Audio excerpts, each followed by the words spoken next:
Okay, here's the start of my second speech for oral communications class for Marian Technical College. It's an informative speech, and I'm going to show you my audience. Can you see yourself? Hi. Okay.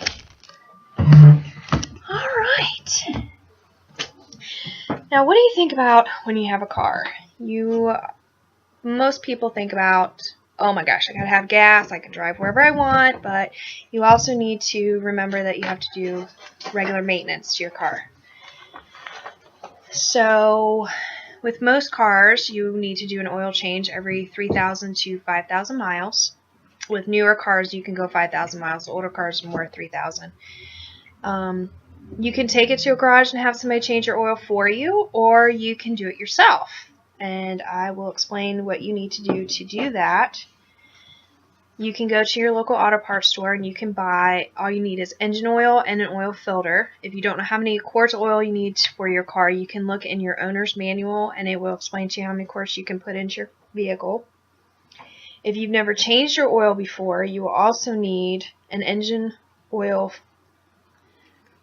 filter wrench, a proper sized box end wrench, an oil drain pan, jack stands, and a car jack.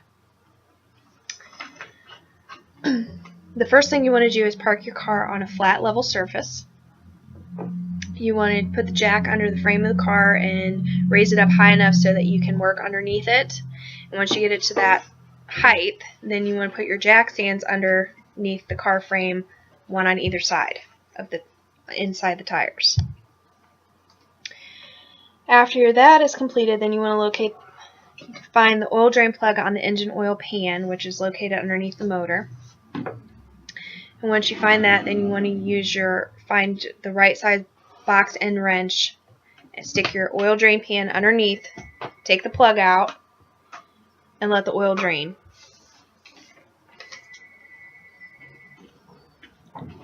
Then after all the oil drains out, then you want to reinstall your drain oil plug and tighten it.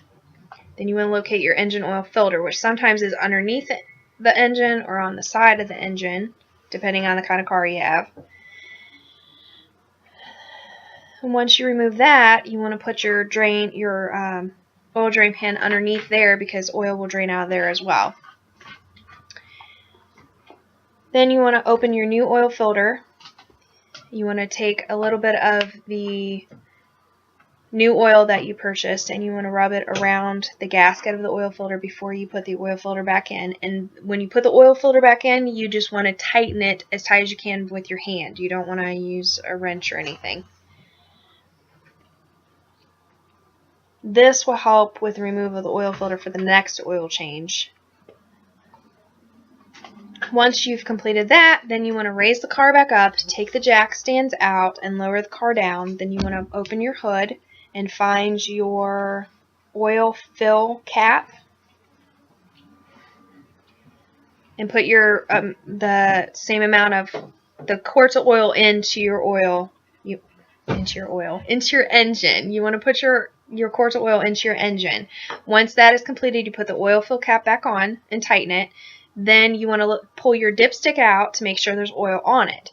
Then you put the dipstick back, start your engine, let it run for a few minutes to make sure that the oil pressure goes back up to at least 35 to 40 pounds of pressure at an idle.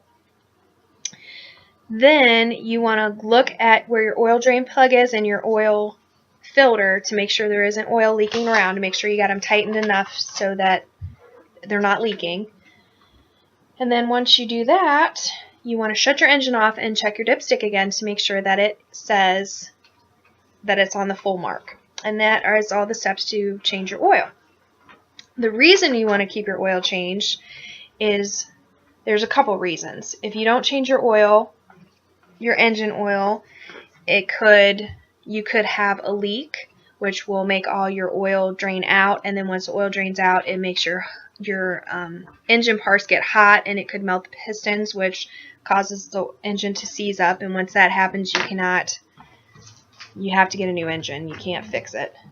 And another reason is if you leave the engine oil in too long, it causes sludge, And the sludge, what it can do is clog your oil filter, and if your engine oil is not going through the filter to be filtered, it just keeps getting thicker and thicker, and it causes your engine to slow down.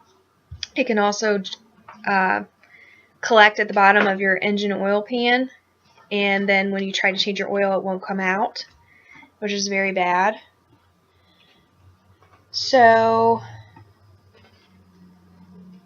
in closing, you just want to remember to change your oil every 3,000 to 5,000 miles, and this will have your engine will be a happy engine, and it will last for years to come as long as you take care of it and keep your maintenance.